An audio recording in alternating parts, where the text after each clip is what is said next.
Guys, meron akong bagong toy na nabili and this is the Roborock na robot vacuum Q-Revo 5AE. Sarili siya, naglilinis ng kanyang dustbin and kaya nang linisin yung sarili ng mga wet na mops. And pakita ko sa inyo kanyang performance. Maaliw ka, no? Especially kung if you're a very busy type of person na wala kang time maglinis sa yung kwarto, I think it's about time to invest on a robot vacuum like this one. Tara, pakita ko sa inyo kung paano siya gamitin. Now, dito we have yung clean water natin and this is the wastewater, no? Makokollect niya after niya maglinis. And here we have yung kanyang dustbin na pagtapos sarili siya mag-empty, no? Which is sobrang high-tech na compared sa mga dating naunang robot vacuum. So right now, patakboy lang natin, no? Kasi gamit ko yung phone kung saan naka-install app. You can download the Roborock na app using your Google Play Store.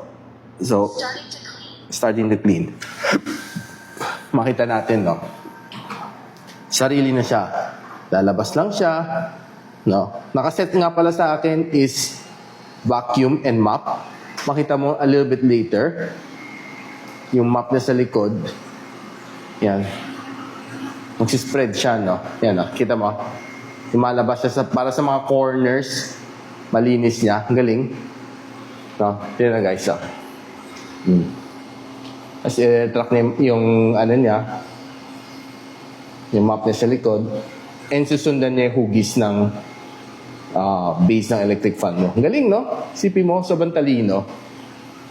Yeah, no? Linisin niya pati ilalim ng yung table, ganon.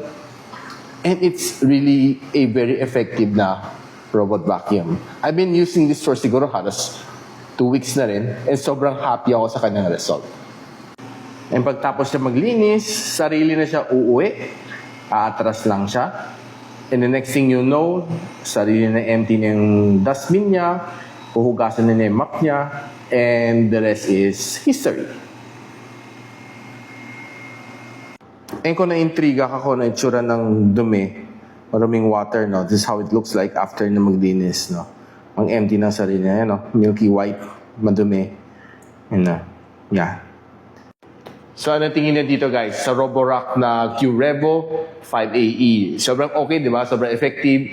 I think it's even better than Inday cleaning the room. Kasi this one, hindi nagreklamo, malinis magpunas, and sarili pa siya naghugas on its own. All you need to do is just refill yung water, throw out the dirty water, and that's it. Refill lang yung waste bag. Ganun lang. So, if you're interested, guys, click the yellow basket.